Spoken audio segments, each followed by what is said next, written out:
আসসালামু আলাইকুম, স্বাগত জানাচ্ছি নিউজ বাংলা চ্যানেলে। ইরানের অভ্যন্তরে শুরু হয়েছে ভয়াবহ হামলার লক্ষ্যবস্তু থেকে শুরু করে হতাহতের খবর যা সামনে আসছে তা অত্যন্ত উদ্বেগজনক। ডোনাল্ড ট্রাম্প প্রশাসন এবং নেতানিয়াহু সরকারের সরাসরি মদদে এই অভিযান চালানো হচ্ছে বলে দাবি করা হচ্ছে।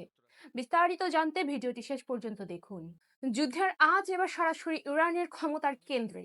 রিপোর্টে পাওয়া তথ্য অনুযায়ী হামলাকারীরা ইরানের সর্বোচ্চ নেতা আয়াতুল্লাহ আল খামেনির বাসভবন লক্ষ্য করে আক্রমণ চালিয়েছে।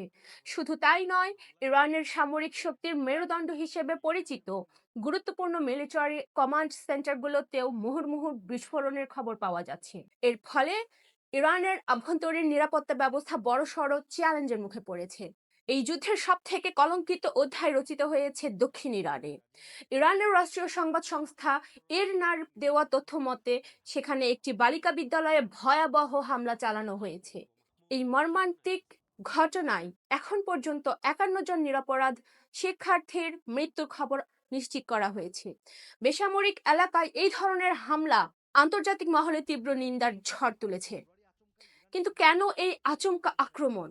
মার্কিন ও ইসরায়েলি পক্ষ থেকে এই হামলার উদ্দেশ্য পরিষ্কার করা হয়েছে। ডোনাল্ড ট্রাম্প প্রশাসন এবং নেতানিয়াহু সরকার দাবি করেছে ইরানের পারমাণবিক সক্ষমতা চিরতরে ধ্বংস করে দেওয়াই এই অভিযানের মূল লক্ষ্য। তারা মনে করছে ইরানের পারমাণবিক শক্তি বিশ্ব শান্তির জন্য বড় হুমকি, আর এই সক্ষমতা নষ্ট করতেই এই মরণপণ লড়াই। পরিস্থিতি গতি প্রকৃতি যেদিকে যাচ্ছে তাতে মধ্যপ্রাচ্যের আকাশ আরো মেঘাচ্ছন্ন হয়ে উঠেছে। এই হামলার পর ইরান কি পদক্ষেপ নেয় এখন সেটাই দেখার বিষয়।